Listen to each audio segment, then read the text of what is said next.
Over the years, Sonic's presence on Nintendo hardware has been for the better or the worse. But when it came to Sonic games on the Nintendo Switch 1, the experience has been pretty mixed overall. If you were a fan of the 2D classic games, then the Switch 1 was actually not that bad. There was Sonic Mania alongside Sonic Mania Plus, the re-release for Sonic 1 and Sonic 2, Sonic Origins, which I know is pretty flawed but overall is still a good way to play the classic games, and finally Sonic Superstars, and despite the fact that it has a lot of issues and its graphics are downgraded for the Switch, it's still an overall good game and apparently runs at a smooth 60 FPS. But on the other hand, the 3D games were just never going to receive the same treatment. Most of these games were running at half the frame rate and a much worse resolution. Sonic Colors Ultimate was really bad, as most of you know the game launched with a bunch of issues, which is pretty embarrassing when you remember that Sonic Colors was originally a game on the Nintendo Wii. And by the time we got to Sonic Frontiers, it was pretty clear that the Switch was just not holding up well when it came to Sonic games.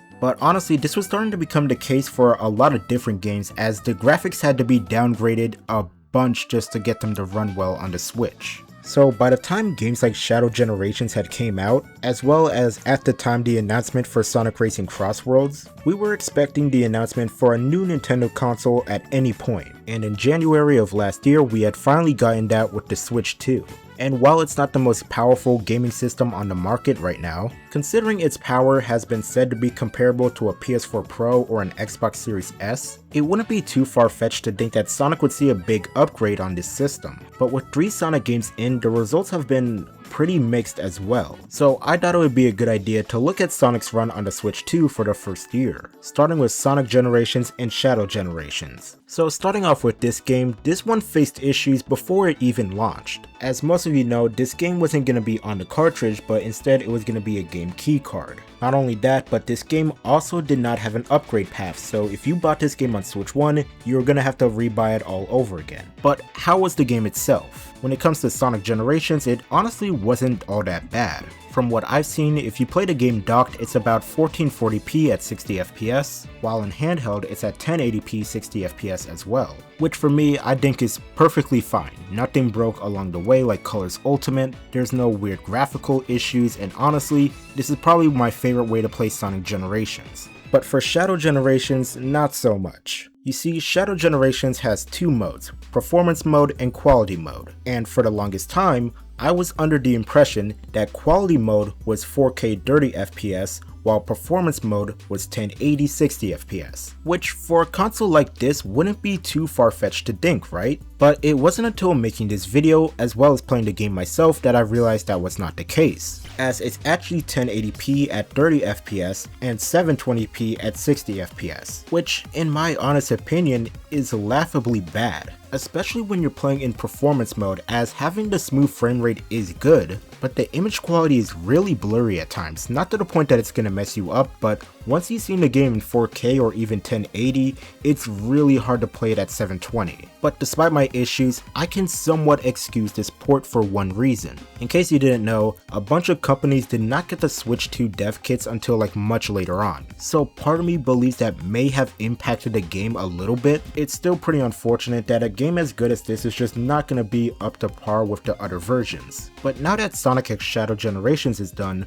what about CrossWorlds? So after the whole debacle with Shadow Generations, it's not too far-fetched to think that people were a bit skeptical with CrossWorlds. Even though the game looked appealing, it was not going to be releasing until a much later date for the Switch 2. Add on the fact that this game was going to be $70, $90 if we're going to be including the digital deluxe edition, it's pretty understandable that people do not want to double dip into this game. So to the joy of many, when a trailer had came out and it showed the box art for the Switch 2, and it was clear that there was no sign of this being a game key card, lots of people, including myself, were relieved to hear this. And even better, if you bought the game on Switch 1, you were actually given an upgrade pass, something that should have been done for Shadow Generations. But what about the game itself? Does that actually look and play good? And thankfully it does. It's apparently 1440p at 60 FPS in docked mode, while it's 1080p 60 FPS in handheld mode. And if I'm being completely honest, because of the portability factor, this is probably one of the best ways to play Sonic Racing CrossWorlds. Granted, I own this game on PC, and even though I've had a lot of fun with it, especially when it comes to using mods, because of my current setup, the game can be very laggy at times, but I mostly want to use this thing for work and not really gaming moving forward, so at some point I'm gonna pick up this game for Switch 2. So CrossWorlds was good, I would say it was even great. And oh hey, would you look at that, there's a leak for Sonic Frontiers Definitive Edition. I'm sure they're gonna give this game the same treatment that they did to CrossWorlds, right?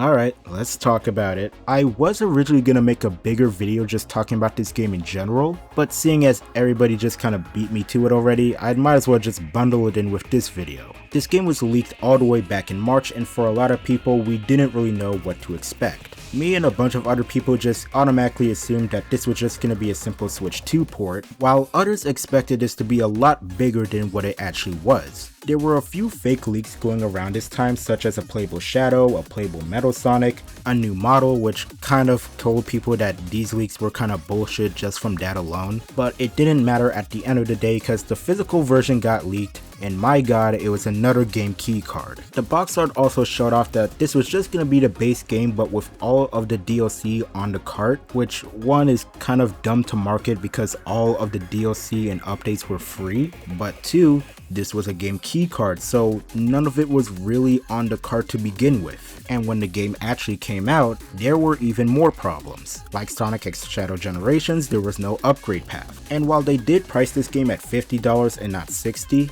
considering how bad the Switch 1 version was, this felt like a slap in the face to anybody who bought that version, especially at full price. Another weird thing that they did was apparently if you had the Corone DLC from the Switch 1 version, it was just not gonna transfer over to the Switch 2, which is kinda weird because why would you call yourself the Definitive Edition when you're actively removing content? Now getting into the game itself, it is Sonic Frontiers, but for some reason it still suffers from the same issues that Shadow Generations had. Quality mode is still 1080 30 FPS, while performance mode is 720 60 FPS. And to make things worse, if you have this game in performance mode and play it handheld, the resolution goes down to apparently 480p, which is just unexcusable. I know I said that the Shadow Gen stuff was laughable, but this one is really bad. The one saving grace with this port is that the pop-in is not as bad as the other versions, like they did touch that up a bit, but like come on, that's still not a good excuse for how poor the rest of the game actually is. Like I do think it was dumb for people to get their expectations up so high and think that we were gonna get new content as if this was gonna be some type of remaster, but it is understandable that people don't want to buy this version as it does feel really rushed. And I do think a lot of the issues also come down to its name, like why call it Definitive Edition? Like when you look up the definition for the word, especially when you're applying it to video games, you're basically saying that this is the most feature complete, no other version is really gonna match up to that one, and it's really the best way to play it. But as we already discussed, it removes DLC as we saw with the Corone stuff, and aside from fixing the pop-in, all of the other versions of this game are much better than the Switch 2 version. Like legit, if you don't own a PS5, an Xbox Series X, or you don't have a powerful enough PC, then sure, this version is honestly not that bad, but if you do have those options, then outside of portability, you really do not need this game. But with that, that's all 3 Sonic games that have come out for the Switch 2 so far. A miss, a hit, and then a giant miss. It's gonna be interesting seeing how they handle Sonic moving forward. Part of me wants to believe that moving forward, not all Sonic games are gonna be on a game key card. As for games like Frontiers and Shadow Generations, because those were more of a port and not really a whole entire brand new game that was releasing that year, they figured they can just throw them on a key card and that was it. While for newer games like CrossWorlds, it just made a whole lot more sense to put it on the cart itself. But even then, there's also the issue on how newer games are gonna look and run moving forward as well. Because for Sonic Generations, I mean, that's a game that came out in 2011, so I'm not surprised that it's looking and running well on a 2025 console. CrossWorlds was done in a completely different engine, so it kind of makes me wonder if the Hedgehog Engine 2 is kind of the issue that they're dealing with. But I don't know that for certain, I'm no game developer. Maybe that's the issue, maybe it's just Sega being lazy. And with that, I do hope you guys enjoyed the video. Let me know how you feel about Sonic on the Switch 2 so far. Are you happy with it? Are you fine with it? Do you really like hate how they're kind of handling Sonic on the Switch 2 so far? I think it would be nice and interesting to just get some opinions on it. But with that, I hope you guys enjoyed the video, and I'll see y'all next time.